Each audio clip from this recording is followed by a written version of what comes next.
Bengali মাছের ঝাল 4 piece আমি রুই মাছ নিয়েছি, জ্যান্ত মাছ। পেঁয়াজ আছে একটা বড় সাইজের, 2টো টমেটো, 4 কোয়া রসুন, একটু আদার টুকরো, 2টো কাঁচা লঙ্কা। এটা আমি পেস্ট বানিয়ে নেব। লবণ, হলুদ, একটু সর্ষের তেল, জিরে দিয়ে সর্ষের তেল দিয়ে দিলাম 2 টেবিল চামচ। মাছটা এবার ফ্রাই করে নেব। ফ্রাই হয়ে গেছে, এবার আমি তুলে নেব। লঙ্কা আর হাফ চামচ কালো জিরে, পেঁয়াজ বেটেছি আর কিছুটা পেঁয়াজ আমি গোটা রেখেছি। তারপর আমি পেঁয়াজ, টমেটো, কাঁচা লঙ্কা, আদা রসুন যেটা পেস্ট করেছি দিয়ে লবণ, হাফ চামচ হলুদ, জিরে গুঁড়ো আর কাশ্মীরি লঙ্কা গুঁড়ো হাফ চামচ। যেহেতু আমি কাঁচা লঙ্কা হাফ চামচ, চিনি দিলাম, চিনিটা টোটালি অপশনাল আছে।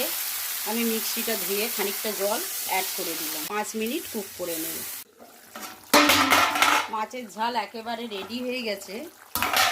এবার আমি 2টো কাঁচা লঙ্কা দিয়ে দিলাম আর একটু ধনে পাতা কুচিয়ে দিলাম।